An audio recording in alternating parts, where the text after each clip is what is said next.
नमस्कार मेरे प्यारे साथियों और विद्यार्थियों, एनसीए आर्ट क्लास में आपका स्वागत है। आज हम ड्राइंग की क्लास लेने जा रहे हैं, जिसमें भारतीय चित्रकला अध्याय फर्स्ट दक्षिणी चित्र शैली के बारे में हम अध्ययन करेंगे। जैसे भारतीय चित्रकला, अब अपन जानना चाहेंगे कि दक्षिणी चित्र शैली का नाम दक्षिणी क्यों पड़ा या क्यों रखा गया। 10वीं शताब्दी में दक्षिण में हुआ, 10वीं शताब्दी में दक्षिण में हुआ, इसलिए इसका नाम दक्षिणी चित्र शैली रखा गया। इस शैली का विकास कहाँ हुआ? इस शैली का विकास 10वीं शताब्दी में भारत में दक्षिण में हुआ, इसलिए इसका नाम दक्षिणी चित्र शैली रखा गया। अब हम चलते हैं विकास क्रम की ओर। विकास में 14वीं शताब्दी में दक्षिण में दो महत्वपूर्ण राज्यों का उदय हुआ। कौन से राज्यों का उदय हुआ? दो महत्वपूर्ण राज्यों का उदय हुआ, जिनमें पहला राज्य कौन सा है? विजयनगर साम्राज्य। कौन सा साम्राज्य है? विजयनगर साम्राज्य। और दूसरा साम्राज्य कौन सा है? बहमनी साम्राज्य। विजयनगर साम्राज्य और बहमनी साम्राज्य। विजयनगर साम्राज्य की स्थापना कब हुई? 1336 ईस्वी में। और बहमनी साम्राज्य की स्थापना कब हुई? 1347 ईस्वी में। बहमनी साम्राज्य की स्थापना कब हुई? 1347 ईस्वी में। और विजयनगर साम्राज्य की स्थापना कब हुई? 1336 ईस्वी में। विजयनगर साम्राज्य की स्थापना किसने की? हरिहर व बुक्का ने। हरिहर और बुक्का दोनों कौन थे? भाई थे। हरिहर बुक्का दोनों कौन थे? भाई थे। हरिहर और बुक्का ने विजयनगर साम्राज्य की स्थापना की। और बहमनी साम्राज्य की स्थापना कब हुई? 1347 ईस्वी में। अब बहमनी साम्राज्य का नाम बहमनी क्यों पड़ा और क्यों रखा गया? सुल्तान अलाउद्दीन बहमन शाह के नाम से बहमनी साम्राज्य का नाम बहमनी पड़ा। जैसे इस बहमनी साम्राज्य में ईरानी प्रभाव, कौन सा प्रभाव देखा गया? ईरानी प्रभाव। बहमनी साम्राज्य में कौन सा प्रभाव देखा गया? ईरानी कला का प्रभाव देखा गया, जो आगे चलकर दक्षिणी चित्र शैली के नाम से जाना गया। कौन सी शैली के नाम से जाना गया? दक्षिणी चित्र शैली के नाम से जाना गया। ईरानी चित्र शैली किसके नाम से जानी गई? दक्षिणी चित्र शैली के नाम से जानी गई। लोलुप्ता वंश बहमनी साम्राज्य 5 राज्यों में बढ़ गया। लोलुप्ता वंश बहमनी साम्राज्य कितने राज्यों में बढ़ गया? 5 राज्यों में बढ़ गया, जिसमें पहला नाम है अहमदनगर, बीजापुर, गोलकुंडा, बिरार और बिदर। 5 राज्यों में बढ़ गया। अहमदनगर, बीजापुर, गोलकुंडा, बिरार और बिदर।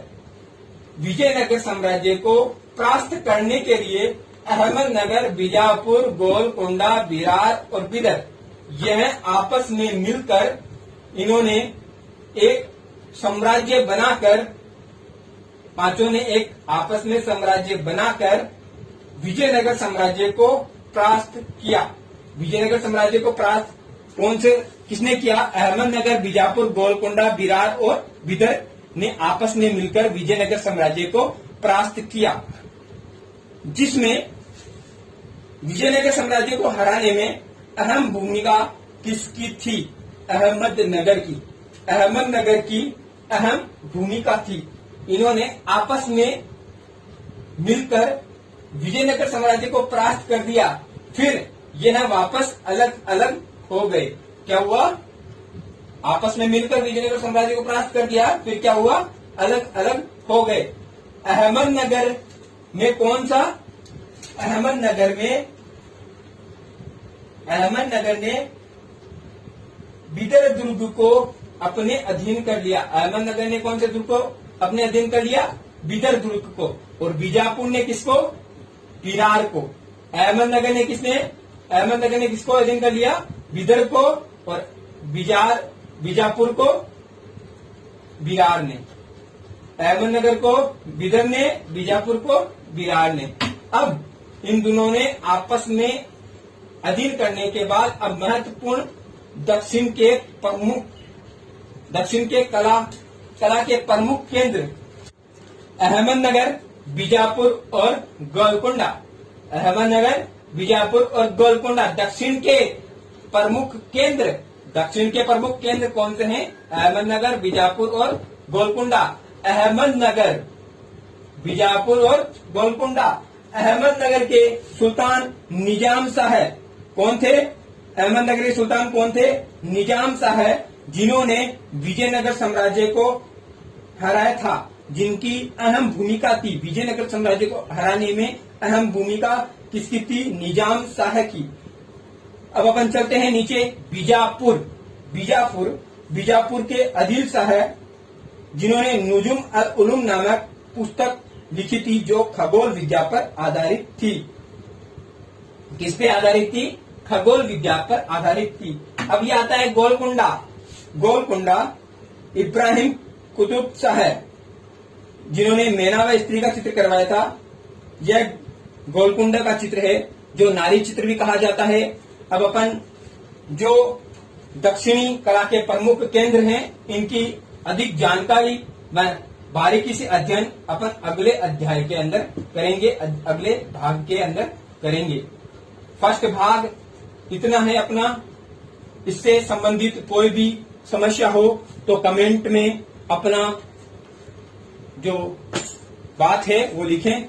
अगर कुछ भी इसमें समझ में नहीं आया हो तो कमेंट में अपना कमेंट दें।